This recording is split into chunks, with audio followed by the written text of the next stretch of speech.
Meu nome é Padre Tiago Nogueira, e fui algemado no altar durante a cerimônia de casamento de Laura e Felipe. Era um sábado ensolarado, a igreja lotada de familiares e amigos vestidos com suas melhores roupas, quando 3 policiais entraram pela porta lateral e interromperam minha homilia. Eu estava falando sobre o amor que une 2 almas, sobre a bênção divina que consagra o matrimônio, quando ouvi passos firmes ecoando pelo piso de mármore. O delegado Cristiano Moura, homem alto de terno escuro, caminhou até o altar com uma expressão dura no rosto. Ele segurava um papel oficial na mão direita. Anunciou em voz alta, para que todos ouvissem: Padre Tiago Nogueira, você está preso por falsificação de documentos eclesiásticos e extorsão. As palavras cortaram o ar como lâminas afiadas. Laura começou a chorar. Ela estava linda com seu vestido branco bordado, o buquê de rosas brancas tremendo em suas mãos. Felipe tentou me defender, deu um passo à frente e gritou que aquilo era um absurdo, que eu era um homem de Deus. A mãe da noiva desmaiou nos bancos da frente. Ouvi o barulho do corpo dela batendo contra o encosto de madeira. Pessoas se levantaram, vozes se misturaram, o organista parou de tocar. Fui arrastado pelo corredor central da igreja, o mesmo corredor por onde tantas noivas haviam caminhado sob minha bênção. Flashes de celulares registravam tudo. Rostos conhecidos me olhavam com horror, com nojo, com pena. Minha batina branca ficou suja de terra quando me jogaram na viatura. As algemas apertavam meus pulsos. Senti o metal frio contra minha pele. As manchetes do dia seguinte estampavam: Padre golpista cobrava fortunas para celebrar casamentos falsos. Meu rosto aparecia nas capas dos jornais, nas telas dos computadores, nos grupos de WhatsApp da cidade. Eu era conhecido como o padre jovem e moderno da diocese. Celebrava casamentos elaborados, aceitava decorações diferentes, permitia músicas populares na entrada dos noivos. Casais vinham de outras cidades só para casar comigo. Eu achava que estava sendo pastoral, flexível, acolhedor. Mas no fundo, no lugar mais escondido do meu coração, eu buscava popularidade. Queria ser o padre mais requisitado, aquele que enchia a agenda e aparecia nas redes sociais. Queria que as pessoas falassem de mim, que me elogiassem, que me procurassem. Minha irmã Tatiana, professora de catequese na paróquia vizinha, sempre me alertava. Ela vinha tomar café comigo aos domingos e dizia: Tiago, você está virando celebridade, não pastor. Você está se perdendo no meio de tanto brilho. Eu ria. Achava graça. Dizia que ela era antiquada, que não entendia os novos tempos, que a igreja precisava se modernizar. Cobrava taxas altas para cerimônias especiais. Justificava dizendo que era para a manutenção da igreja, para as reformas necessárias, para os projetos sociais. Mas parte daquele dinheiro ia para meu conforto pessoal. Jantares caros, roupas de marca, viagens que eu chamava de retiros espirituais. Padre Nelson, veterano da paróquia vizinha, me chamou de mercenário uma vez. Foi numa reunião do clero diocesano. Ele falou na minha frente, sem medo: Você transformou o altar num balcão de negócios. Briguei com ele. Levantei a voz, bati a mão na mesa, disse que ele não tinha direito de me julgar. Nunca mais conversamos. A acusação era devastadora. Diziam que eu teria falsificado certidões de batismo e confirmação para celebrar casamentos de pessoas sem documentação religiosa. Que eu cobrava valores exorbitantes por isso. Havia e-mails com meu endereço eletrônico negociando preços. Recibos assinados com minha letra. 3 casais dispostos a testemunhar contra mim. Um deles era um casal jovem que eu nem me lembrava de ter atendido. Eles afirmavam que eu tinha pedido R$10.000 para fazer documentos falsos. Mostraram comprovantes de transferência bancária para minha conta. Prints de conversas por mensagem. Tudo parecia real, tudo parecia verdadeiro. Mas eu não tinha feito aquilo. Nunca tinha falsificado nada. Nunca tinha cobrado por documentos religiosos. Eu celebrava casamentos, sim, cobrava pelas cerimônias, mas sempre dentro da legalidade, sempre seguindo as normas da diocese. Na verdade, tudo era armação do meu próprio secretário paroquial, Evandro Silva. Ele trabalhava comigo há 3 anos.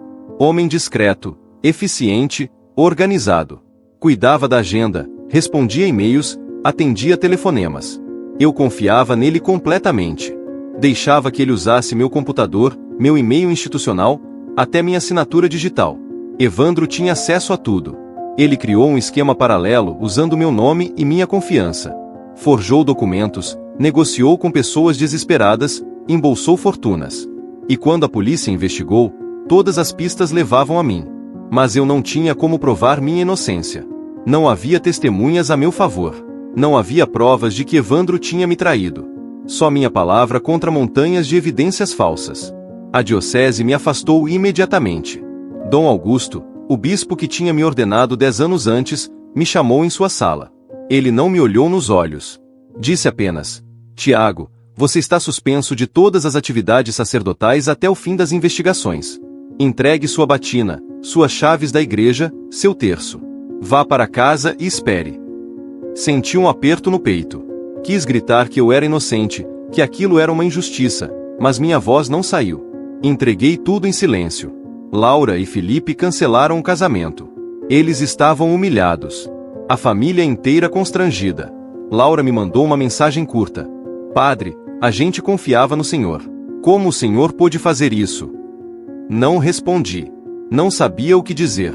Minha mãe, Dona Vera, adoeceu de desgosto. Ela tinha 82 anos, viúva, morando sozinha numa casinha simples no bairro onde eu cresci. Quando soube da minha prisão, teve uma crise de pressão alta. Foi internada às pressas. Fiquei sabendo por Tatiana, que me ligou chorando. Tiago, a mãe está no hospital. Ela não para de repetir seu nome.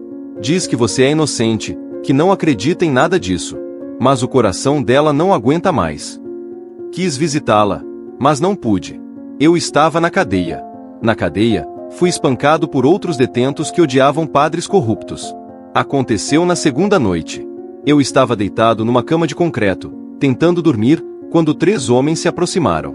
Um deles, tatuado dos pés à cabeça, cuspiu no chão e disse: Padre safado, você roubou até de Deus. Levei socos no rosto, chutes nas costelas, puxões de cabelo. Gritei por socorro, mas ninguém veio. Os guardas demoraram a aparecer. Quando finalmente chegaram, eu estava encolhido no canto da cela, sangrando pela boca, com o olho esquerdo inchado. Fui levado à enfermaria. Uma enfermeira limpou meus ferimentos em silêncio. Ela não falou nada, mas seu olhar dizia tudo. Enxergava em mim um padre caído, um homem que traiu a confiança de Deus e das pessoas. Mas o que mais me assombrava não eram as agressões físicas. Eram os sinais. Toda madrugada, às 4 horas exatas, eu acordava. Não era um acordar natural. Era como se alguém me chamasse. Abria os olhos no escuro da cela e sentia um cheiro de incenso. Aquele perfume doce e inconfundível que eu conhecia tão bem das missas. Olhava ao redor tentando encontrar a origem do cheiro, mas não havia nada.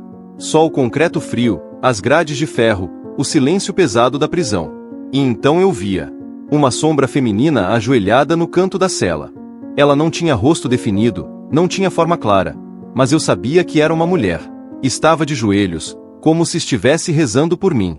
Ficava ali por alguns minutos, imóvel, e depois desaparecia como fumaça. No começo, achei que estava enlouquecendo, que era efeito do trauma, do medo, da solidão. Mas aquilo se repetiu todas as noites. Após 2 meses preso, deixei de rezar. Me sentia um hipócrita. Como eu poderia falar com Deus sendo acusado de usar seu nome para roubar pessoas? Como eu ousaria celebrar a Eucaristia novamente, tocar no pão sagrado, consagrar o vinho? Comecei a questionar se minha vocação tinha sido real ou apenas uma fuga da vida comum. Eu tinha entrado no seminário aos 18 anos. Era um jovem tímido, inseguro, sem namorada, sem grandes perspectivas. O seminário me deu identidade, propósito, respeito. Mas será que eu realmente tinha ouvido o chamado de Deus? Ou só queria escapar de uma vida medíocre? Olhava para o crucifixo tosco pendurado na parede da cela e sentia raiva. Era uma cruz pequena, de madeira barata, com um Cristo de metal pregado nela. Por que eu? Perguntava em silêncio. Eu celebrava casamentos, batizava crianças, visitava doentes, dava esperança às pessoas. Por que eu estou aqui? Mas no silêncio da noite, quando não havia mais barulho de grades batendo ou vozes de outros presos, a verdade doía. Doía como uma ferida aberta. Eu não servia a Deus. Eu servia a minha própria imagem. Transformei o altar em palco e os sacramentos em espetáculo. Queria aplausos, reconhecimento, fama. Usei a batina como disfarce para o meu orgulho. Talvez eu merecesse estar ali. Não pela fraude que não cometi, mas pela vaidade que alimentei durante anos. Chorei até não ter mais lágrimas. Chorei deitado naquela cama dura, com o rosto virado para a parede, tentando abafar os soluços. Lembrei de todas as vezes que desprezei conselhos. De todas as vezes que me achei melhor que os outros padres. De como tratei Tatiana com arrogância. De como briguei com Padre Nelson por ele ter dito a verdade. Lembrei dos rostos dos noivos que atendi. Será que eu realmente me importava com eles? Ou só me importava com o dinheiro que pagariam, com as fotos que postariam nas redes sociais me marcando, com os elogios que fariam? Na véspera da sentença, eu estava quebrado. Sem forças. Sem esperança. Meu advogado, um homem competente mas desanimado, tinha me dito pela manhã: Padre Tiago, as provas são muito fortes contra você. O juiz não vai te absolver. Prepare-se para pelo menos 5 anos de prisão. 5 anos. Minha mãe não viveria para me ver sair. Eu perderia tudo. Minha ordenação, meu ministério, minha dignidade. Me ajoelhei no chão gelado da cela naquela noite. Não foi uma decisão consciente. Meus joelhos simplesmente dobraram. Meu corpo desabou. E ali, sozinho, despido de toda a autoridade sacerdotal, apenas um homem assustado, sussurrei para o vazio: Mãe Maria, eu não sei mais rezar como padre. Esqueci as orações bonitas. Não tenho mais palavras eloquentes. Mas como um filho perdido e desesperado, eu te peço, se há verdade em mim, mostra. Não peço para sair daqui. Mereço estar aqui por tudo que fiz de errado. Mas peço só para que minha mãe não morra de vergonha sem saber que eu sou inocente. Peço que ela saiba a verdade antes de partir. É só isso que eu quero. Minha voz estava rachada. Saía fraca, quebrada, quase inaudível. Senti uma vergonha profunda de estar ali. Um padre ajoelhado no chão sujo de uma cela, implorando por ajuda. Repeti várias vezes, quase sem voz: Me ajuda, mãe. Só a senhora pode. Me ajuda. Me ajuda. Encostei a testa no concreto frio. Fechei os olhos. E esperei. Não sei o que esperava. Talvez um sinal, talvez um milagre, talvez apenas a paz de ter falado a verdade para alguém, mesmo que fosse para o silêncio. Quando abri os olhos, a sombra estava lá de novo. Mas dessa vez era diferente. Parecia mais nítida, mais presente. Tinha a forma clara de uma mulher de joelhos, com um manto cobrindo a cabeça. Não conseguia ver o rosto, mas sentia que ela me olhava, que me via. Não senti medo. Senti um calor estranho no peito. Uma presença que acalmava. E então, pela primeira vez em 2 meses, dormi em paz. Na manhã do julgamento, algo impossível aconteceu. Eu estava sendo levado para o fórum quando o oficial de justiça me disse que havia uma nova testemunha. Laura, a noiva do casamento interrompido, tinha pedido para falar com o juiz. Meu coração disparou. Pensei que ela fosse piorar tudo, que viesse acusar-me de algo mais. Quando entrei na sala de audiências, vi Laura sentada ao lado de Felipe. Ela estava diferente. O rosto pálido, os olhos vermelhos como se tivesse passado a noite inteira acordada. Usava uma roupa simples, sem maquiagem. Quando me viu entrar algemado, ela começou a chorar. O juiz, Dr. Marcelo Furtado, homem sério de uns 60 anos, perguntou a ela por que tinha solicitado audiência de última hora. Laura limpou as lágrimas com as costas da mão e começou a falar. Sua voz tremia. Excelência, eu preciso contar uma coisa que vai parecer loucura, mas é a verdade. Eu sonhei 3 noites seguidas com uma mulher de manto azul. O promotor revirou os olhos. Meu advogado me olhou confuso. Mas Laura continuou. Ela aparecia no meu quarto, sempre às 4 da manhã. Eu acordava e ela estava lá, de pé ao lado da minha cama. Não falava com a boca, mas eu ouvia a voz dela dentro da minha cabeça. Ela dizia: procure a verdade nos arquivos do computador dele. Laura parou, respirou fundo. Felipe segurou a mão dela. Eu não entendi quem era ele. Perguntei na primeira noite, mas ela só repetia a mesma coisa. Na segunda noite, ela apareceu de novo. Dessa vez apontou para uma direção. Eu não sabia para onde. Na terceira noite, ela falou um nome: Evandro. O juiz se inclinou para a frente. O silêncio na sala era absoluto. Senti meu corpo inteiro tremer. Excelência, eu não acreditei no começo. Achei que era pesadelo, estresse, trauma do que aconteceu no casamento. Mas a imagem daquela mulher não saía da minha cabeça. Então resolvi investigar. Laura contou que, movida por algo que ela mesma não conseguia explicar, invadiu o escritório paroquial com Felipe na noite anterior. Eles pularam o muro da igreja às 3 da manhã. Quebraram a janela dos fundos. Entraram em silêncio. Eu sabia que era errado, que podíamos ser presos. Mas sentia que precisava fazer aquilo. Era como se alguém estivesse me empurrando, me guiando. Foram direto para a sala de Evandro. Revirou gavetas, armários, prateleiras. Encontraram o notebook pessoal dele escondido no armário trancado. Felipe arrombou a fechadura com uma chave de fenda. Ligaram o computador. Dentro dele, encontraram tudo. Todas as conversas reais. E-mails que Evandro tinha enviado usando a conta do Padre Tiago. Documentos falsos que ele mesmo tinha produzido usando programas de edição. Até gravações de áudio onde Evandro confessava o golpe para um comparsa. Laura pegou o notebook e levou direto para a delegacia. Acordou o delegado Cristiano Moura em plena madrugada. Entregou tudo. A perícia foi feita durante a noite. Confirmaram que os e-mails haviam sido enviados do IP do computador de Evandro, não do meu. Que as assinaturas digitais eram falsificações perfeitas. Que as gravações eram autênticas. Evandro foi preso no mesmo dia, antes mesmo da minha audiência começar. Ele confessou tudo. Chorou na frente dos policiais. Disse que tinha inveja da minha popularidade. Que queria me destruir porque eu tinha tudo que ele gostaria de ter. Reconhecimento, respeito, admiração. Ele era apenas o secretário invisível, o homem que atendia telefone e organizava papéis. Ninguém sabia o nome dele. Todo mundo sabia o meu. Aquilo corroía por dentro. Então criou o plano. Usou meu nome, minha assinatura, minha confiança. Embolsou mais de R$200 mil em 2 anos. E quando percebeu que seria descoberto, resolveu me incriminar antes de fugir. O juiz me absolveu na hora. Bateu o martelo e declarou: Padre Tiago Nogueira está livre de todas as acusações. A justiça reconhece o erro e pede desculpas pelo constrangimento causado. As algemas foram retiradas dos meus pulsos. Senti o peso do metal desaparecer. Mas o que me fez chorar não foi a liberdade. Foi quando Laura se aproximou de mim, ainda tremendo, e disse baixinho: Padre Tiago, aquela mulher no meu sonho tinha o mesmo rosto da estátua de Nossa Senhora que fica no altar lateral da sua igreja. Eu reconheci quando voltei lá ontem. Ela chorava enquanto me pedia para te ajudar. Chorava de verdade. Caí de joelhos ali mesmo, no chão frio do tribunal.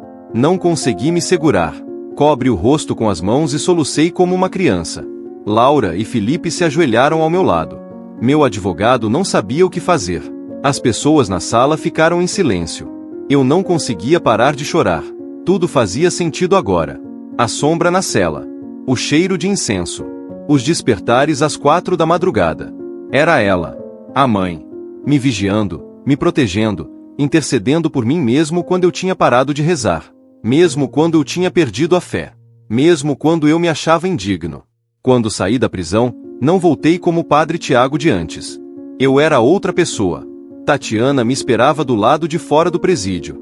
Ela correu e me abraçou tão forte que quase não consegui respirar. Chorou no meu ombro. Eu chorei também. Pela primeira vez em anos, pedi perdão a ela.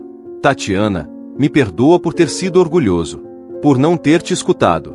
Por ter achado que eu era melhor que você, melhor que todo mundo. Ela balançou a cabeça e disse: Tiago, eu nunca duvidei de você. Nunca. Sabia que você era inocente da fraude. Mas também sabia que você precisava passar por isso para acordar. Fomos direto para o hospital visitar minha mãe. Dona Vera estava internada ainda, mas estável. Quando entrei no quarto e ela me viu, gritou meu nome. Tiago, meu filho. Abracei-me a ela como se fosse um menino pequeno. Ela acariciou meu rosto, beijou minha testa. Eu sempre soube, meu filho. Sempre soube que você era inocente. Rezei todos os dias para Nossa Senhora. Pedi que ela te protegesse, que mostrasse a verdade. Contei para ela sobre os sonhos de Laura, sobre a sombra na cela, sobre tudo. Ela não se surpreendeu. Apenas sorriu, aquele sorriso cansado mas cheio de paz, e disse: Ela é mãe, Tiago. Mãe nunca abandona filho. Procurei Padre Nelson 3 dias depois. Fui até a paróquia dele, uma igreja pequena num bairro humilde. Ele estava regando as plantas do jardim quando me viu chegar. Largou a mangueira e ficou parado, olhando para mim. Caminhei até ele, e sem dizer nada, me ajoelhei. Ali mesmo, na terra molhada do jardim. Padre Nelson, me perdoa. O senhor estava certo. Eu era um mercenário. Usava a batina para alimentar meu ego. Me achava melhor que os outros. Fui arrogante, orgulhoso, prepotente. Me perdoa. Padre Nelson me levantou. Ele tinha lágrimas nos olhos. Me abraçou forte e disse: Tiago, eu não tenho nada para perdoar. Você já foi perdoado por quem realmente importa. Agora sim você está pronto para ser padre. Agora sim você entende o que é servir. Ficamos conversando por horas naquele jardim. Ele me contou histórias da própria caminhada, dos próprios erros, das próprias quedas. A gente só vira pastor de verdade quando passa pela cruz, Tiago. Quando é despido de tudo e fica só com Deus. A diocese me ofereceu voltar para a paróquia central. Dom Augusto me chamou pessoalmente. Pediu desculpas por ter me afastado tão rápido. Disse que a mídia pressionou, que ele teve que agir. Ofereceu-me de volta a função de pároco, com todas as honras restauradas. Mas recusei. Pedi para servir numa comunidade rural em Minas Gerais. Um lugar chamado Córrego do Cedro, vilarejo de 300 habitantes, sem asfalto, sem internet, sem nada. Só uma capela de madeira e gente simples. Dom Augusto ficou surpreso. Tiago, você tem certeza? Lá você não vai ter estrutura, não vai ter reconhecimento. Eu sorri. É exatamente por isso que eu quero ir. Cheguei em Córrego do Cedro numa tarde de dezembro. O calor era sufocante. A estrada de terra vermelha levantava poeira. A capela era menor do que eu imaginava. Bancos de madeira tortos, um altar simples de tijolos pintados, uma imagem pequena de Nossa Senhora na parede. Não tinha ar-condicionado. Não tinha som profissional. Não tinha estacionamento. Celebrei minha primeira missa lá num domingo. Vieram 23 pessoas. Idosos, crianças descalças, trabalhadores rurais com roupas sujas de terra. Ninguém sabia quem eu era. Ninguém tinha visto as manchetes. Para eles, eu era só o padre novo. Comecei a chorar no meio da consagração. Segurava a hóstia nas mãos e as lágrimas escorriam pelo meu rosto. Não conseguia parar. As pessoas ficaram preocupadas. Uma senhora se levantou e perguntou se eu estava bem. Balancei a cabeça que sim. Terminei a missa. Depois, sentado num banco vazio, expliquei para aquelas pessoas o que tinha acontecido comigo. Contei tudo. A prisão, as acusações, o milagre, a intervenção de Maria. Eles ouviram em silêncio. No final, um senhor de cabelos brancos, mãos calejadas de tanto trabalho na roça, se aproximou. Padre, a gente não liga para o que o senhor foi. A gente só quer saber se o senhor vai cuidar da gente agora. Abracei aquele homem e disse: vou. Com a graça de Deus, vou. Laura e Felipe remarcaram o casamento 6 meses depois. Me chamaram para celebrar. Fiquei surpreso. Pensei que eles quisessem esquecer tudo, começar do zero com outro padre. Mas Laura foi firme. Padre Tiago, se não fosse pela senhora que apareceu nos meus sonhos, você estaria preso até hoje. E ela te escolheu. Isso significa alguma coisa. A gente quer que você queise a gente. A cerimônia foi na mesma igreja onde eu tinha sido preso. Mas dessa vez foi diferente. Não teve decoração elaborada. Não teve flores importadas nem tapete vermelho. Laura usou o vestido da mãe dela, reformado. Felipe vestiu um terno simples emprestado. Foram 15 convidados. Violão e voz. Simples, íntimo, verdadeiro. Foi a primeira vez que chorei de alegria no altar. Quando os declarei marido e mulher, quando vi os dois se beijarem, senti uma paz que nunca tinha sentido antes. Não era o prazer do reconhecimento. Era a alegria de ter servido. De ter sido instrumento. De ter desaparecido para que o amor deles brilhasse. Hoje acordo às 4 da manhã não mais com medo, mas para agradecer. Virou um hábito sagrado. Levanto da cama estreita da casa paroquial, uma construção simples ao lado da capela, e caminho descalço até o pequeno oratório que montei num canto da sala. Acendo uma vela. Ajoelho no chão de cimento frio. E fico ali, em silêncio, apenas respirando. Às vezes não digo nada. Só fico presente. Outras vezes, sussurro baixinho: obrigado, mãe. Obrigado por não ter me abandonado quando eu abandonei tudo. O cheiro de incenso não vem mais como sinal assustador. Agora é eu quem queima o incenso. É minha oferenda. Meu reconhecimento de que nada do que vivo hoje foi mérito meu. Entendi que a Virgem Maria não apareceu para me livrar da cadeia. Ela apareceu para me tirar da prisão maior, a do meu próprio ego. Eu estava preso há anos dentro de uma imagem falsa de mim mesmo. Preso na necessidade de aprovação. Preso no desejo de ser admirado.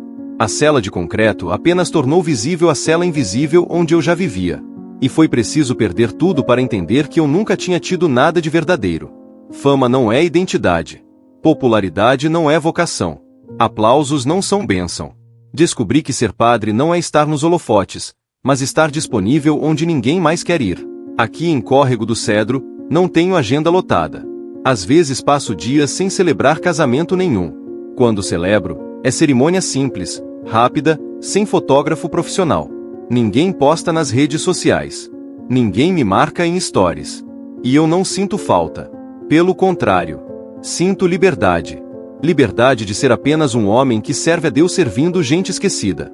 Visito doentes em casas de chão batido. Sento na beira de camas improvisadas e seguro mãos enrugadas. Rezo com voz baixa, sem pressa. Escuto histórias de vida que ninguém mais escuta.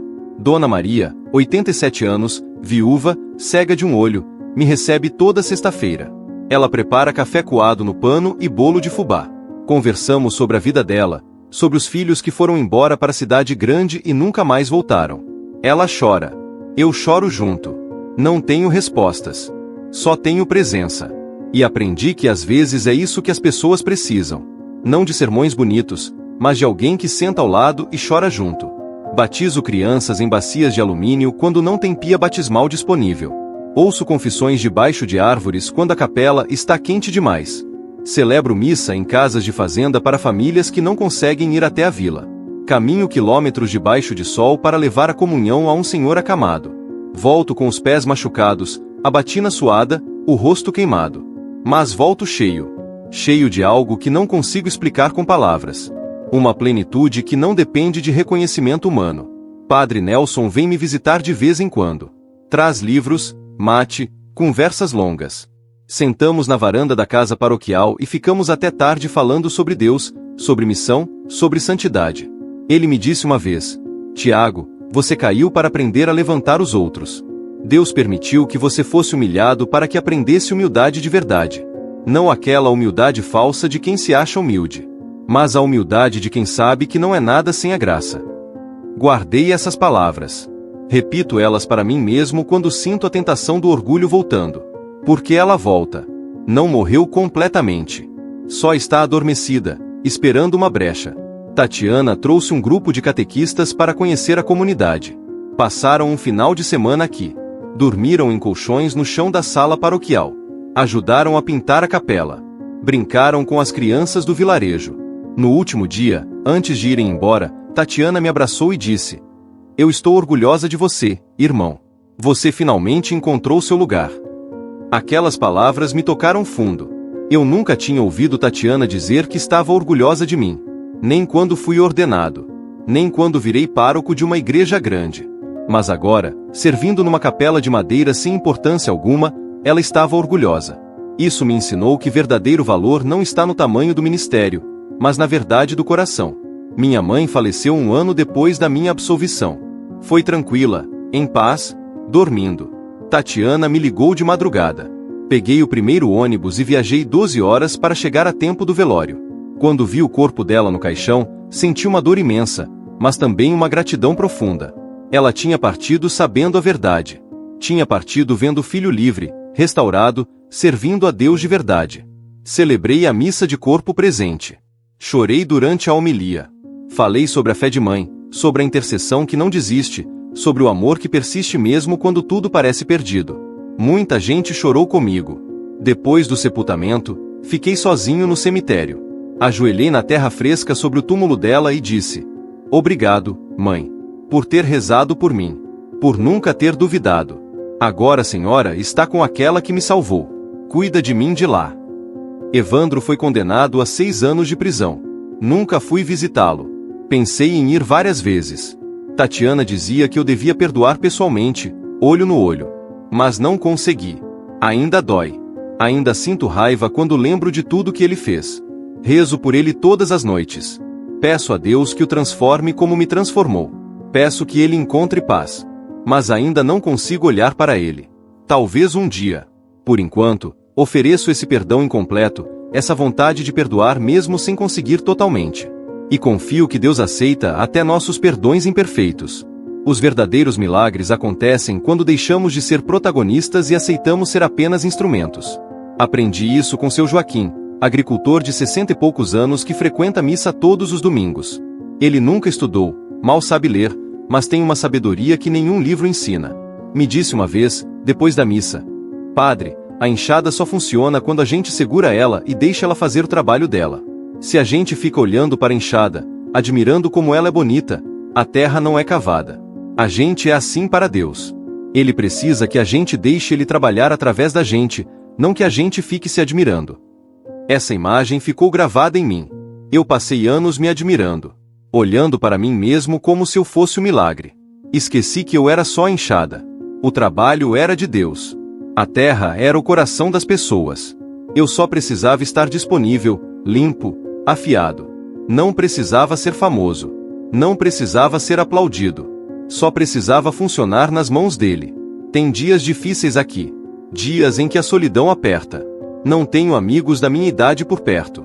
Não tenho internet boa para conversar com pessoas de fora. A televisão pega mal. O celular vive sem sinal. Fico sozinho com meus pensamentos, com minhas memórias, com meus fantasmas. Tem noites em que acordo assustado, sonhando que estou de volta na cela, que as acusações voltaram, que tudo foi mentira. Levanto suando frio. Preciso acender a luz, olhar ao redor, me convencer de que estou livre. Que aquilo acabou. Mas mesmo nesses dias, sinto uma presença. Não é a sombra assustadora da prisão. É uma presença suave, maternal, que parece dizer: "Eu estou aqui. Você não está sozinho." Às vezes choro de alívio. Outras vezes, apenas respiro fundo e volto a dormir. Aprendi que cura não é a ausência de dor. Cura é capacidade de viver com a dor sem ser destruído por ela. Laura e Felipe tiveram um filho. Me mandaram foto pelo WhatsApp. Um menino gordinho, de olhos grandes, sorriso banguela. Batizaram ele de Tiago. Fiquei sem palavras quando recebi a mensagem: "Padre, queremos que você seja o padrinho." Viajei para a cidade deles no dia do batizado. Celebrei a cerimônia na mesma igreja onde tudo tinha acontecido. Segurei aquele bebê nos braços, derramei a água sobre a cabecinha dele, tracei o sinal da cruz na testa pequena. E orei: "Que você cresça sabendo que Deus transforma ruínas em testemunho. Que você nunca esqueça que milagres acontecem quando menos esperamos. Que você seja homem de fé, não de aparência." Depois da cerimônia, fomos almoçar na casa deles. Laura preparou uma refeição simples mas cheia de carinho. Durante o almoço, ela contou que ainda sonha às vezes com a mulher de manto azul. "Não é todo dia, padre. Mas de vez em quando ela aparece. Nunca fala nada. Só sorri. E eu acordo me sentindo protegida."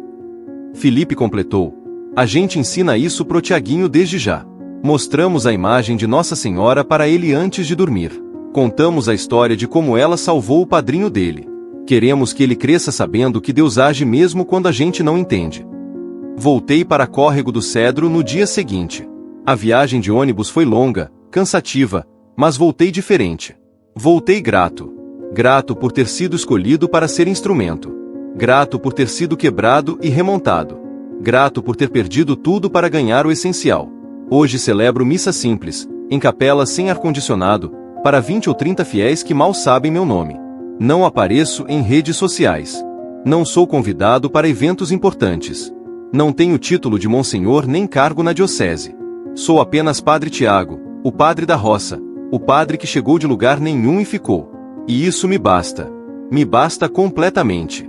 Porque entendi que santidade não está no tamanho do ministério, mas na verdade do serviço. Que Deus não precisa de estrelas, precisa de servos. Que a Virgem Maria, a maior de todas as criaturas, nunca pediu holofotes. Apenas disse: "Faça-se em mim segundo a tua palavra." E mudou a história da humanidade sendo apenas disponível. Aprendi que os milagres não acontecem para nos fazer famosos. Acontecem para nos fazer humildes. Para nos lembrar que não somos donos de nada, nem da nossa própria história. Somos apenas capítulos de um livro que Deus está escrevendo. E se Ele permitiu que meu capítulo tivesse prisão, acusação, desespero, foi para que também tivesse redenção, testemunho, esperança. Você já se sentiu assim também? Já passou por um momento em que tudo desabou e você precisou se ajoelhar no chão frio da sua própria cela? Talvez sua cela não seja de concreto. Talvez seja uma doença, um vício, Uma perda. Uma acusação injusta. Uma traição. Mas eu quero te dizer, ela está vendo. A mãe está vendo. E mesmo que você tenha parado de rezar, mesmo que você se sinta indigno, mesmo que você ache que não merece ajuda, ela não desiste. Ela reza por você quando você não consegue rezar por si mesmo. Ela chora por você quando você já não tem mais lágrimas. Ela intercede por você quando você já perdeu a voz. Não desista. Não importa quão fundo você caiu. Não importa quantas pessoas te abandonaram. Não importa quantas vezes você falhou. Deus não desperdiça ruínas. Ele constrói testemunhos com elas. Ele transforma desertos em jardins. Ele faz brotar vida onde só havia morte. As cicatrizes que carrego não desapareceram. Elas estão aqui, marcadas na pele e na memória. Tenho uma marca roxa permanente no pulso esquerdo, onde a algema apertou demais naquele sábado terrível. Quando olho para ela, não sinto mais vergonha. Sinto gratidão. É minha lembrança física de que fui liberto. Não apenas das algemas de metal, mas das algemas invisíveis que me prendiam há muito mais tempo. Toda vez que vejo essa marca, lembro que liberdade verdadeira não tem nada a ver com grades abertas. Tem a ver com coração livre. Ainda recebo olhares estranhos quando vou à cidade. Algumas pessoas me reconhecem das manchetes. Sussurram quando passo. Apontam discretamente. Já ouvi comentários maldosos. Aquele é o padre que foi preso. Dizem que foi inocentado. Mas sabe como é, né? Onde tem fumaça. No começo, doía. Queria gritar a verdade, mostrar os documentos da absolvição, provar minha inocência. Mas aprendi a calar. Aprendi que não preciso me defender diante de quem já decidiu me condenar. Minha defesa está nos céus. Minha justiça foi feita por mãos que eu nunca vi, mas que sempre me viram. Tem uma menina aqui no vilarejo, chamada Isabela, 9 anos, filha de um casal de lavradores. Ela tem síndrome de Down e é a alegria da comunidade. Sempre senta no primeiro banco da missa, de vestidinho florido, sorrindo para todo mundo. Depois da celebração, corre até mim e me abraça forte. Um dia ela perguntou: Padre Tiago, por que você chora na missa? Fiquei sem resposta. Não sabia que minha emoção era tão visível. Ela continuou: minha mãe disse que quem chora é porque tem coração mole. Coração mole é bom, né? Abracei aquela criança e disse: é muito bom, Isabela. Muito bom. Isabela me ensinou que transparência não é fraqueza. Durante anos, eu escondi minhas emoções atrás de uma máscara de padre perfeito. Sorria sempre, falava com voz firme, nunca demonstrava dúvida ou fragilidade. Achava que isso era ser forte. Mas era apenas ser falso. Hoje choro na frente das pessoas. Choro quando leio o Evangelho e alguma passagem me toca. Choro quando vejo uma criança sendo batizada. Choro quando um idoso recebe a unção dos enfermos. E não tenho vergonha disso, porque lágrimas são o idioma da alma. E almas honestas choram. Padre Nelson me ligou semana passada. Disse que tinha um convite especial. Tiago, vão me homenagear pelos 40 anos de ordenação. Querem fazer uma missa solene, com o bispo, outros padres, a comunidade toda. Eu quero que você pregue. Fiquei mudo. Eu, pregar numa celebração tão importante? Padre Nelson, tem tantos padres mais preparados, com mais estudo, mais experiência. Ele me cortou. Tiago, eu não quero pregação bonita.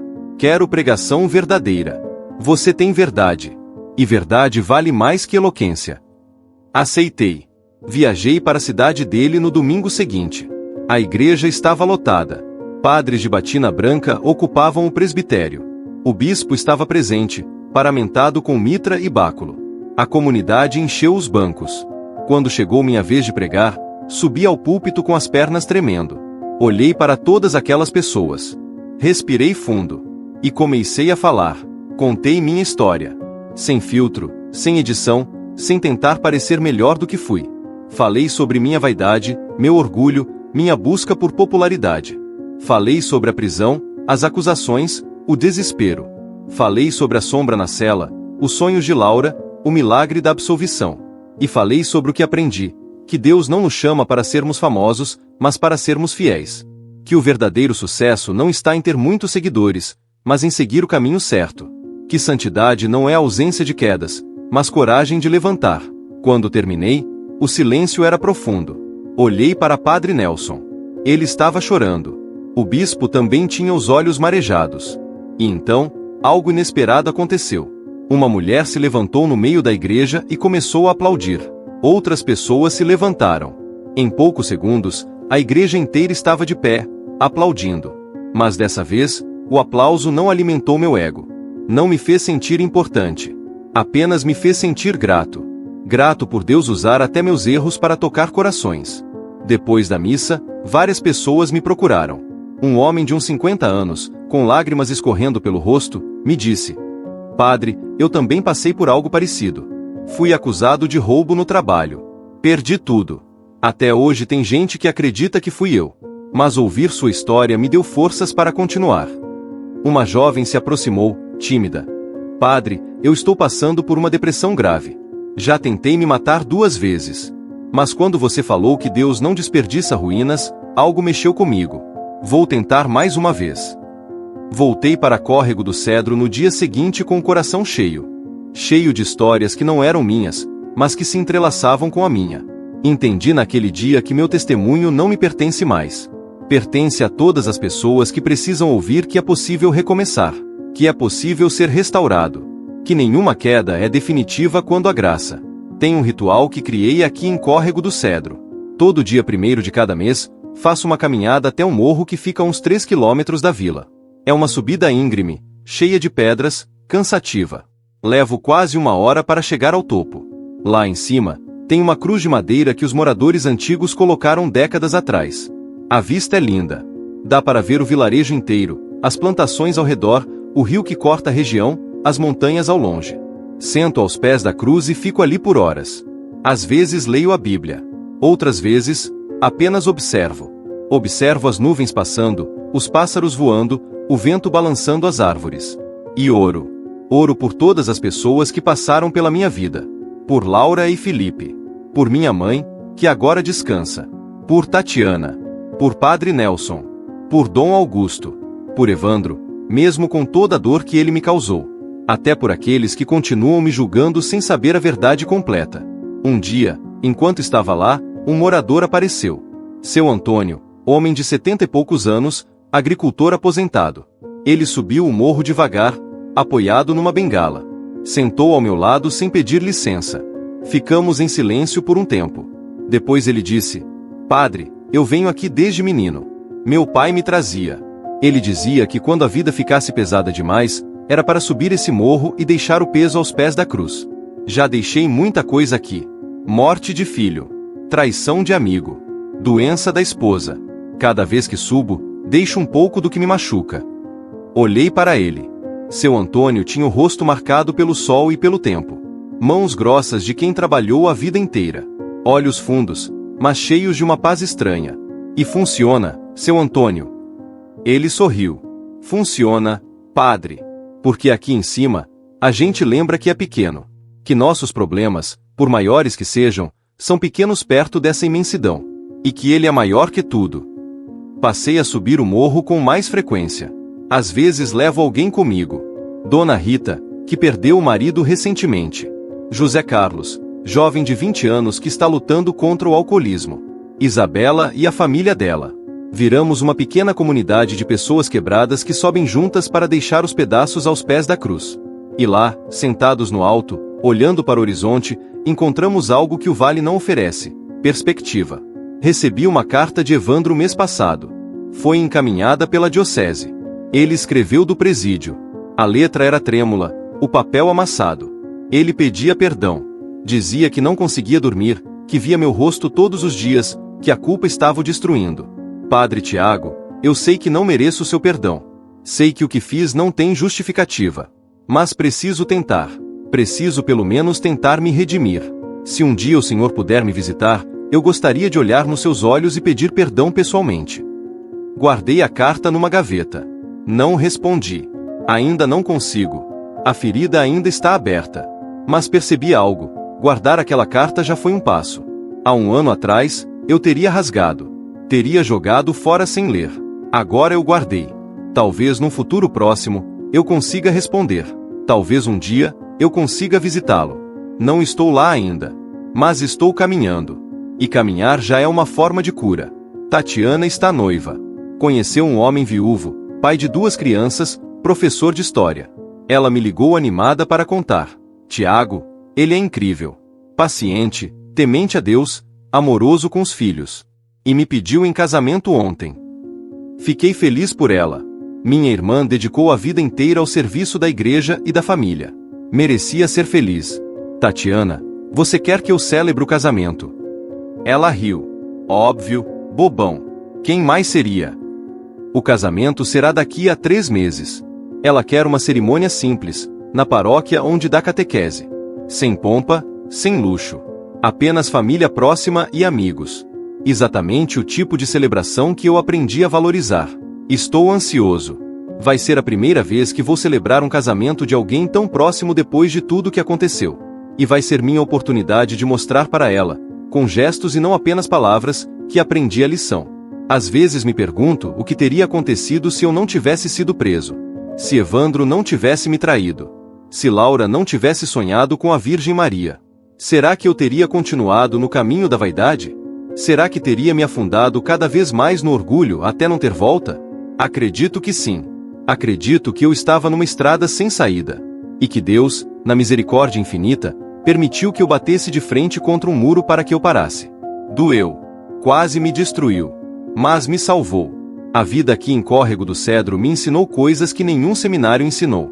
Aprendi que pastoral verdadeira não está nos livros de teologia, mas nas cozinhas das casas simples onde as pessoas me recebem com café e pão de queijo. Aprendi que homilia poderosa não é aquela cheia de citações em latim, mas aquela que fala a língua do sofrimento real das pessoas. Aprendi que presença vale mais que eloquência. Seu Manuel, lavrador de 68 anos, perdeu a esposa há 2 meses. Dona Joana tinha sido sua companheira por 45 anos. Eles não tinham filhos. Viviam só os dois numa casinha de adobe no fim da estrada. Quando ela morreu de infarto, seu Manuel entrou em depressão profunda. Parou de comer, de sair de casa, de conversar. Os vizinhos ficaram preocupados. Me chamaram. Fui visitá-lo numa tarde de quinta-feira. Bati na porta. Ninguém respondeu. Empurrei devagar. A porta estava aberta. Entrei. A casa estava escura, as janelas fechadas, um cheiro forte de mofo e abandono. Encontrei seu Manuel sentado numa cadeira de balanço, olhando para o nada. Ele não me cumprimentou. Apenas olhou na minha direção com olhos vazios. Sentei no chão ao lado dele. Não falei nada. Apenas fiquei ali. Ficamos em silêncio por quase 1 hora. Depois, ele começou a falar. Voz baixa, arrastada. Padre, eu não sei viver sem ela. 45 anos a gente dormiu junto, acordou junto, trabalhou junto.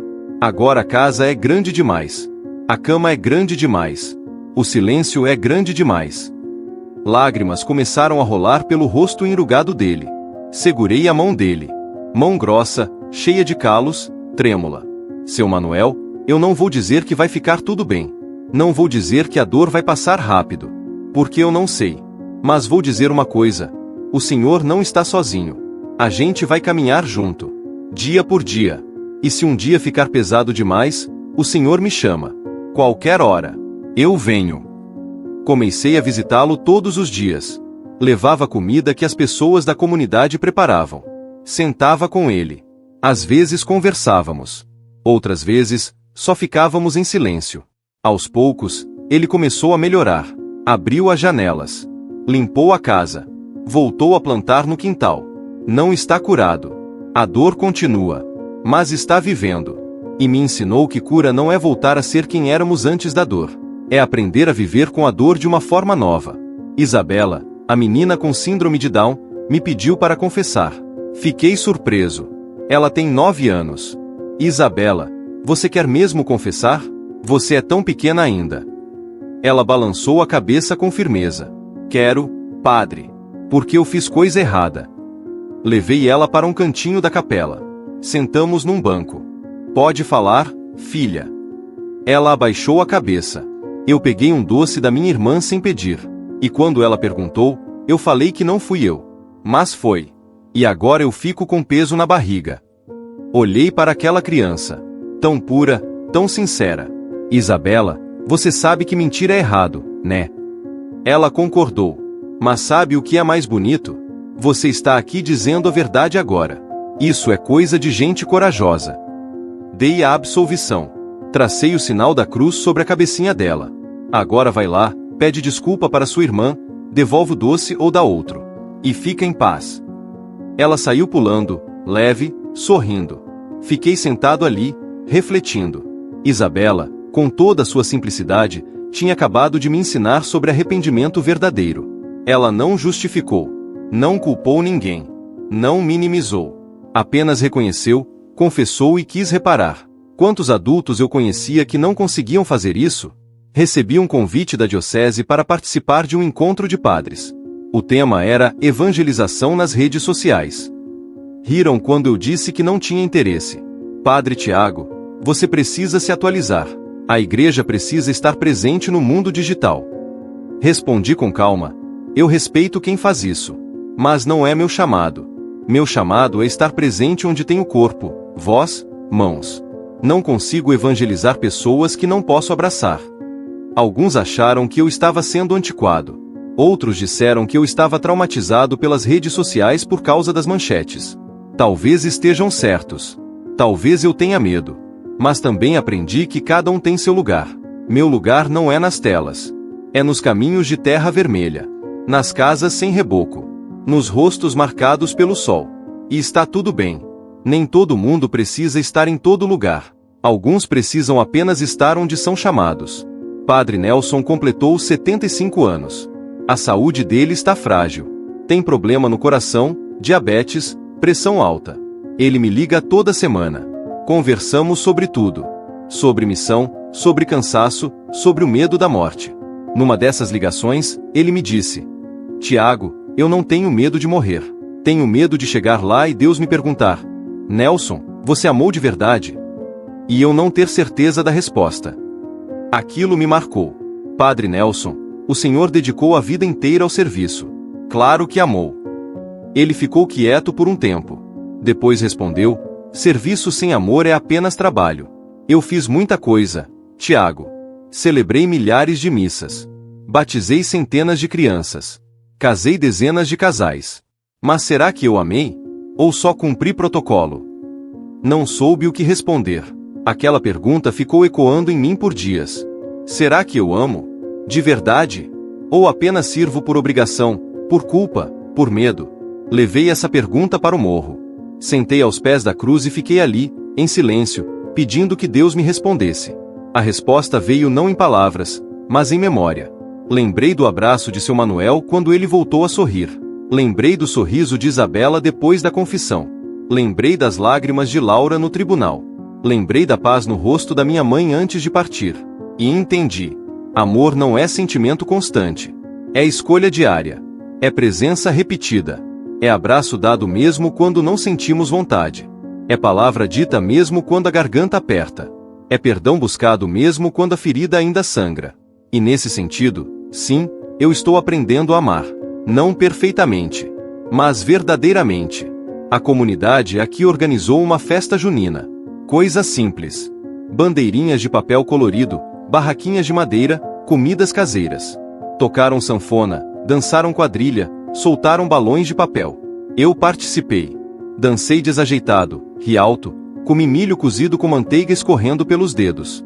E pela primeira vez em muito tempo, senti alegria pura. Aquela alegria que não depende de conquista ou reconhecimento. Apenas alegria de estar vivo, de estar presente, de fazer parte. No fim da festa, seu Joaquim, o do conselho da enxada, se aproximou. Padre, o senhor está diferente. Mais leve. Sorri. Estou, seu Joaquim. Estou aprendendo a ser só gente antes de tentar ser padre. Ele bateu no meu ombro. Então o senhor está no caminho certo. Porque Deus chamou gente, não roubou. Hoje completo 3 anos em Córrego do Cedro. 3 anos desde que deixei a cidade grande, a paróquia central, os holofotes. 3 anos vivendo nesse vilarejo esquecido onde ninguém sabe meu sobrenome completo. Onde me chamam apenas de Padre Tiago, ou às vezes só de Padre. 3 anos que valeram mais que os 10 anteriores somados. A capela precisa de reformas.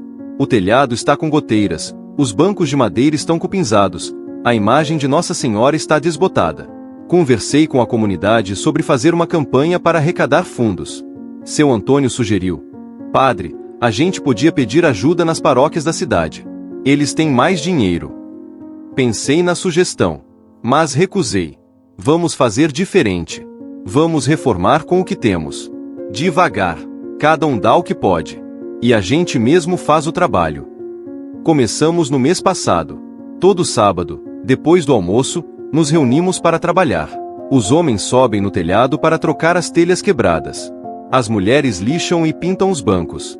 As crianças ajudam a limpar. Eu trabalho junto. Subo escada, carrego madeira, misturo tinta. Volto para casa sujo, cansado, com as mãos machucadas. Mas volto feliz. Porque estamos construindo juntos. Não é uma reforma profissional, rápida, impecável. É uma reforma comunitária, lenta, cheia de imperfeições. Mas é nossa. Tatiana me ligou ontem. Estava nervosa com os preparativos do casamento. Tiago, está tudo desorganizado. O buffet não confirmou, a decoração está atrasada, meu vestido precisa de ajuste. Ouvi ela desabafar. Depois disse: Tatiana, respira. O importante não é se tudo sair perfeito. O importante é que você vai se casar com um homem que ama você e a quem você ama. O resto é detalhe. Ela ficou quieta. Depois riu. Quando você ficou tão sábio? Ri também. Quando parei de tentar controlar tudo. O casamento dela será semana que vem. Estou preparando a homilia. Não quero falar sobre teoria do matrimônio. Quero falar sobre amor real. Amor que escolhe ficar quando o sentimento esfria. Amor que perdoa 70 vezes 70.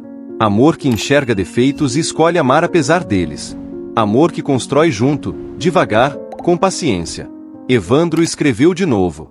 Dessa vez, a carta era mais curta. Padre Tiago, eu entendo se você nunca me perdoar. Mas preciso que saiba, eu me arrependo todos os dias. Se eu pudesse voltar e mudar tudo, voltaria. Mas não posso. Só posso tentar ser diferente daqui para frente. Estou estudando na prisão. Terminei o ensino médio. Comecei faculdade de administração à distância. Não sei se isso significa alguma coisa. Mas estou tentando. Peguei papel e caneta. Sentei à mesa. Escrevi: Evandro, recebi suas cartas. Ainda não consigo te visitar. A ferida ainda dói. Mas quero que saiba, eu te perdoo. Não é um perdão completo, não é um perdão que esquece. Mas é um perdão que liberta. Liberta você da culpa paralisante. E me liberta do ódio que me prendia. Continue estudando. Continue tentando. Deus não desiste de ninguém. E se Ele não desiste, quem sou eu para desistir? Um dia, quando eu estiver pronto, vou te visitar. Até lá, saiba que rezo por você. Padre Tiago. Coloquei a carta no correio no dia seguinte. Senti um peso sair dos meus ombros. Perdoar não significa dizer que o que ele fez foi certo.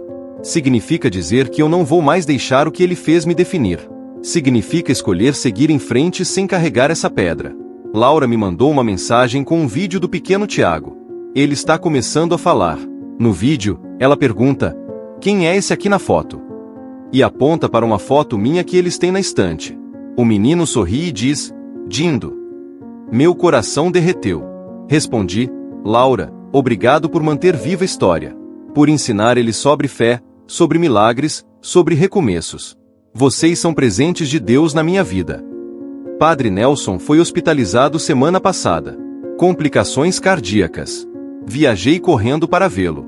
Ele estava numa cama de hospital, conectado a fios e aparelhos, mas sorrindo. Tiago, que bom que você veio.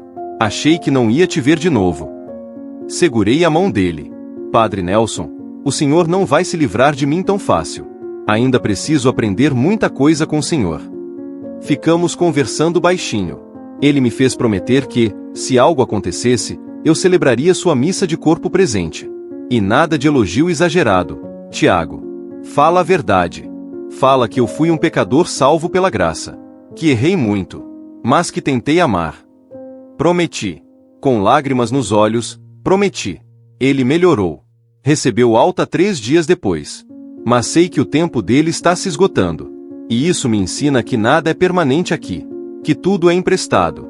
Que precisamos amar enquanto há tempo. Que precisamos perdoar antes que seja tarde. Que precisamos falar as palavras importantes hoje, porque amanhã pode não existir. Voltei para Córrego do Cedro com o coração apertado, mas também grato. Grato por cada dia, por cada missa simples, por cada abraço de Isabela, por cada café de Dona Maria, por cada conselho de seu Joaquim, por cada silêncio compartilhado com seu Manuel. São essas pequenas coisas que constroem uma vida com sentido. Não são os grandes feitos, as multidões, os aplausos. São os gestos pequenos, repetidos, silenciosos. Subi no morro ontem. Sentei aos pés da cruz como sempre faço. E orei: Senhor, obrigado. Obrigado pela queda que me ensinou humildade. Obrigado pela prisão que me libertou. Obrigado pelas acusações que me mostraram quem eu realmente sou. Obrigado pela mãe que não desistiu de mim. Obrigado por Córrego do Cedro. Por essa gente simples que me ensina todos os dias o que é reino de Deus. Continua me moldando. Continua me quebrando onde for necessário. Continua me usando como instrumento, por mais imperfeito que eu seja. O sol estava se pondo. O céu ficou alaranjado, depois rosa, depois roxo. Ouvi o canto dos pássaros voltando para os ninhos. Senti o vento fresco no rosto. E ali, sozinho naquele morro, senti uma presença. Não era a sombra assustadora da cela. Era uma presença maternal, acolhedora, que parecia me envolver como um abraço. Fechei os olhos. E ouvi, não com os ouvidos, mas com o coração: Filho, você está no caminho certo. Continue. Desci o morro com o coração em paz. Voltei para a casa paroquial. Preparei um jantar simples. Comi sozinho, mas sem solidão. Porque aprendi que estar sozinho não significa estar abandonado. Significa estar consigo mesmo e com Deus. E isso basta. Amanhã será mais um dia. Vou acordar às 4 da manhã. Vou agradecer. Vou rezar. Vou visitar doentes. Vou ouvir confissões. Vou celebrar missa para 20 ou 30 pessoas. Vou voltar para casa cansado. E vou dormir em paz. Porque descobri que felicidade não está em ter uma vida extraordinária. Está em viver uma vida ordinária de forma extraordinária. Com presença. Com verdade. Com amor. Qual foi o momento mais inesperado em que você sentiu paz? Para mim, foi no chão gelado de uma cela, ajoelhado, quebrado, sem nada a oferecer além de uma súplica fraca. Foi lá, no fundo do poço, que encontrei o chão firme. E esse chão firme não era feito de conquistas ou méritos. Era feito de graça pura, de amor imerecido, de misericórdia infinita. Se você estiver passando pelo seu próprio fundo do poço agora, saiba, há chão firme esperando por você. Você só precisa parar de lutar sozinho. Parar de tentar se salvar. E deixar que as mãos que sustentam o universo te ergam. Porque os verdadeiros milagres não acontecem quando nos tornamos protagonistas. Acontecem quando aceitamos ser apenas instrumentos. E quando finalmente entendemos isso, a vida inteira muda. Não as circunstâncias, mas o coração. E um coração transformado transforma tudo. A reforma da capela está quase concluída. Trabalhamos por 3 meses, todo sábado à tarde, debaixo de sol forte e chuva fina. O telhado não tem mais goteiras. Os bancos foram lixados, envernizados, reforçados. A imagem de Nossa Senhora ganhou cores novas. Não foi um trabalho profissional. Tem imperfeições visíveis. Uma telha está um pouco torta. A pintura escorreu em alguns cantos. Mas quando olho para aquela capela, vejo mais que uma construção reformada. Vejo comunidade. Vejo mãos calejadas trabalhando juntas. Vejo fé se tornando concreta. Seu Joaquim subiu no telhado mesmo com 72 anos nas costas. Ficamos preocupados, pedimos que ele supervisionasse do chão. Ele recusou. Se eu ainda tenho força, tenho que usar. Deus não dá força para desperdiçar. Trabalhou ao lado dos mais jovens, ensinando técnicas antigas, contando histórias de quando a vila era ainda menor. Durante uma dessas tardes de trabalho, enquanto lixávamos os bancos, Dona Carmen começou a cantar. Voz suave, um pouco trêmula pela idade, mas cheia de devoção. Era um cântico antigo. Aos poucos, outros foram acompanhando. Seu Antônio com a voz grave. Isabela com entusiasmo desafinado. Parei de lixar. Apenas escutei. E ali, naquele momento simples, senti a presença de Deus de uma forma que nunca senti em celebrações elaboradas com coros profissionais. Percebi algo naquela tarde. O sagrado não precisa de sofisticação. Ele acontece onde há verdade. Onde há pessoas reais, com suas vozes imperfeitas, suas mãos sujas de trabalho, seus corações abertos. Durante anos, busquei criar experiências religiosas impactantes. Mas o impacto verdadeiro não vem do espetáculo. Vem do encontro genuíno entre pessoas quebradas que se reúnem aos pés da cruz. O casamento de Tatiana foi lindo. Simples, mas lindo. Ela entrou na igreja ao som de um violão tocado por um amigo. Usava o vestido da minha mãe, que Tatiana mesma ajustou. O noivo, Marcelo, esperava no altar com os 2 filhos ao lado. Quando Tatiana chegou perto, o mais novo pegou na mão dela. Gesto espontâneo, não ensaiado. Vi nos olhos dela que aquilo significou tudo. Celebrei a cerimônia com o coração transbordando. Falei sobre amor que acolhe. Amor que não exige perfeição, mas oferece paciência. Quando os declarei marido e mulher, a igreja pequena explodiu em palmas e gritos de alegria. Tatiana chorou. Marcelo chorou. E eu, atrás do altar, também chorei. Mas eram lágrimas diferentes. Não eram lágrimas de ego ferido ou orgulho satisfeito. Eram lágrimas de gratidão pura. Na festa, sentei numa mesa com Padre Nelson.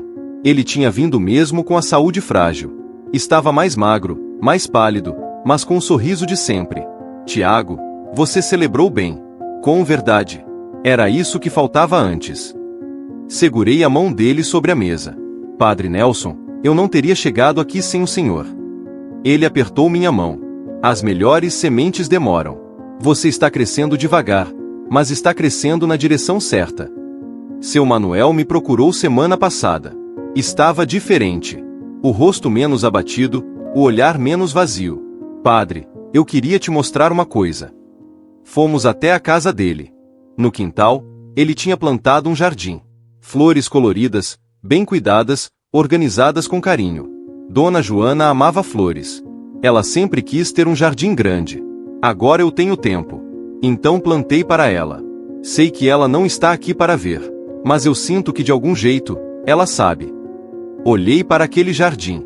Para aquelas flores que nasceram da dor transformada em homenagem. E entendi mais uma lição. Luto não precisa ser apenas escuridão. Pode ser também semente. Pode gerar beleza nova. Recebi uma ligação inesperada. Era o delegado Cristiano Moura, aquele que me prendeu. Voz hesitante, quase envergonhada. Padre Tiago, eu sei que não tenho direito de ligar para o senhor. Mas preciso falar. Eu queria pedir desculpas. Eu fui truculento. Poderia ter te tratado com mais dignidade, mas escolhi fazer um espetáculo. Queria aparecer na mídia. Usei você. E isso me corrói desde então. A sinceridade dele me desarmou completamente. Obrigado por ligar. De verdade. Isso significa muito. Desliguei o telefone e fiquei pensando. Quantas pessoas carregam culpas silenciosas? Quantas guardam pedidos de desculpa não ditos? Orei por ele naquela noite. Orei para que ele encontrasse a mesma paz que eu encontrei. Isabela ficou doente mês passado. Pneumonia grave. Foi internada às pressas. Fui visitá-la no hospital todos os dias. Ela estava pálida, frágil, conectada a tubos e aparelhos. Mas quando me viu, sorriu. Oi, padre. Eu tô ruim, né? Segurei a mãozinha dela. Está, filha. Mas você é forte. E a gente está rezando muito por você. Ela fechou os olhinhos. Eu também tô rezando. Pedi para Nossa Senhora me ajudar. Igual ela ajudou você. Aquelas palavras me quebraram. Uma criança de 9 anos, lutando para respirar, ainda tinha fé suficiente para rezar. Saí do quarto e chorei no corredor do hospital. Isabela ficou internada por 2 semanas. Houve momentos críticos. A comunidade inteira se reuniu na capela. Fizemos vigília a noite toda. Rezamos o terço, cantamos, ficamos em silêncio. Amanheceu. Meu celular tocou. Era a mãe de Isabela. Padre, ela melhorou. A febre baixou. Ela acordou pedindo água. Os médicos não entendem, mas ela melhorou. A capela explodiu em gritos de alegria e choro. Isabela recebeu alta uma semana depois.